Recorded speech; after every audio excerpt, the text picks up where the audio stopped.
கிறிஸ்துவுக்குள் பிரியமான சகோதரனே சகோதரன் ஆலோசனை பகுதியாக ஒரு வாலிபன், ரட்சிக்கப்பட்ட ஒரு வாலிபன்.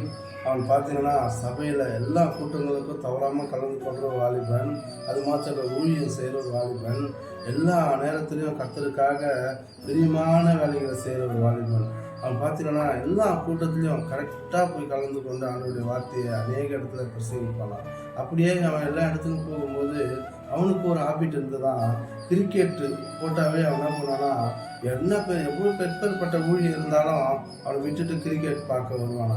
அது மாத்திரம் இல்லை, குடும்ப ஜபம் பண்ணுவானா, தொடர்ச்சியாக தனி ஜபம் தனியாக பண்ணுவானா, வேதத்தை வாசித்து தியானிப்பானா. இப்படிலாம் இருக்கும்போது எப்பெல்லாம் கிரிக்கெட் டிவியில் போகிறான் அப்போல்லாம் எந்த ஒரு தனி ஜபமோ குடும்ப ஜபமோ எதுவுமே பண்ண மாட்டானா. சபையில் இருக்கிற ஊழியத்துக்கு எதுக்கும் கலந்துக்க மாட்டானா. ஃபஸ்ட்டு கிரிக்கெட்டுக்கு மட்டும்தான் முக்கியத்துவம் கொடுப்பானா. அப்படியே அவன் வாழ்ந்து கொண்டு இருக்கும்போது ஒரு நாள் அவனுக்கு ஒரு தரிசனம் பார்த்தானா.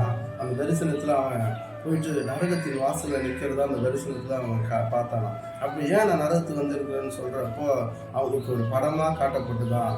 என் ஊழியம் செய்ய வேண்டிய நேரத்தில், கர்த்தருக்கு வேலை செய்ய நேரத்தில் கிரிக்கெட் பார்த்து கிரிக்கெட்டுக்கு முதலிடம் கொடுத்ததுனால இங்கே வந்து நிற்கிறேன்னு சொல்லி அந்த தரிசனத்தில் அதை காட்டினாங்களாம். அப்போ அதை காட்டினவொடனே, ஐயோ ஆண்டவரே, நான் உனக்காக எல்லா ஊழியத்தையும் செய்தேன், ட்ராக்ஸ் கொடுத்தேன், கிராமத்தில் ஊழியம் செஞ்சேன், சபையில் எல்லா கூட்டத்திலும் பங்கு பெற்றிருக்கிறேன், சபையில் பாய் போட்டிருக்கிறேன், இப்போல அநேக ஊழியங்கள் நான் செய்திருக்கிறாங்களே, இது ஒரு விளையாட்டான ஒரு காரியம் தானே, இது டிவி பார்த்து கிரிக்கெட் தானே, நம்ம இந்தியா தேசம் விளையாடுறாங்கன்னு தான் நான் பார்க்குறேன், இதுக்கு போய் நான் நரகத்துக்கு வரணும் அப்படின்னு ஒரு கேள்வி அந்த தரிசனத்தை கேட்கும்போது, எதெல்லாம் கர்த்தருக்கு பிரியமில்லாத காரியத்துக்கு முக்கியத்துவம் கொடுத்தா இப்படிதான் நடக்கும்னு சொல்லி அந்த தரிசனத்தில் பார்த்தானா.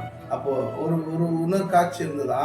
மோசே, கர்த்தருக்காக பெரிய காரியத்தை செய்த மோசே கண்மலை கிட்ட பேசுன்றதுல அடிச்சிடுவான்.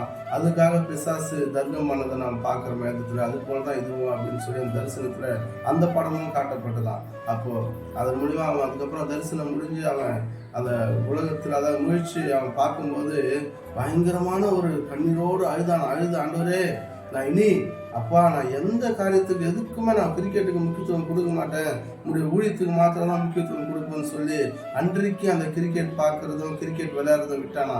விட்டுட்டு கர்த்தருக்காக எதெல்லாம் கர்த்தருக்கு பிரியம் இல்லை, எதெல்லாம் கர்த்தருக்கு பிரியம் என்று அறிந்து அவன் செயல்பட்டானா. அது மூலம் பெரிய காரியத்தை ஆண்டவருக்காக செய்தானா. இதை கேட்டுக்கொண்டு இருக்கிற சகோதரனே சகோதரியே, அவன் அந்த மனிதன் பார்த்தீங்கன்னா ரட்சிக்கப்பட்ட மனிதன், அவன் கர்த்தருக்காக எல்லா காரியத்தையும் செய்கிற மனிதன்.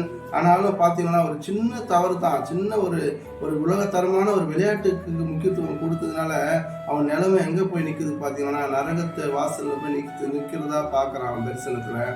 அப்போ மோசையை காட்டுறாங்க.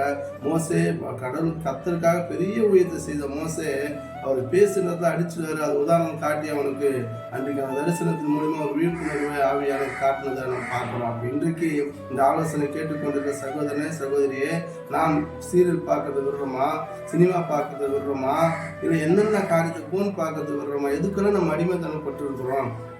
அந்த மனுஷன் எல்லாமே கர்த்தருக்காக செய்தான், ஒரே ஒரு காரியத்தை கர்த்தருக்காக செய்யலன்றத அன்னைக்கு உணர்ந்து பார்த்து மனம் திரும்பி கர்த்தருக்காக எல்லாம் வீட்டு ஊழியம் செய்தது போல இன்றைக்கு எதெல்லாம் நம்ம கர்த்தருக்கு பிரியமில்லாத காரியன்றதை நம்ம அறிந்து நாம் செய்யும் போது கட்டாயம் நம்மளோட வாழ்க்கையிலையும் பெரிய ஒரு மாற்றத்தை நம்ம காணலாம். அப்போ ஒரு வேளை இன்றைக்கு நான் டிவி பார்த்தது உண்டு ஆண்டவரே, நான் அது மாத்திரம் இல்லை ஆண்டவரே, சினிமாவுக்கு அடிமையாக இருந்தது உண்டு ஆண்டவரே, நான் விளையாட்டுக்கு அடிமையாக இருந்தது உண்டு ஆண்டவரே, நான் செல்போனுக்கு அடிமையாக இருந்தது உண்டு ஆண்டவரே, நான் இனிமேலும் ஆண்டவரே நான் ரட்சிக்கப்பட்டிருக்கிறேன், இனிமேலும் நான் இப்பேற்பட்ட காரியத்துக்கெல்லாம் அடிமை ஆக மாட்டேன் ஆண்டவரே, நான் எல்லாத்தையும் விட்டுட்டு உங்களுக்கு பிரியமான காரியத்தை மாத்திரம் செய்வேன் ஆண்டவரேன்னு ஒரு தீர்மானம் எடுங்க. கர்த்தர் உங்களை என்னை ஆசீர்வதிப்பாராக. ஆமென். அல்லேலூயா.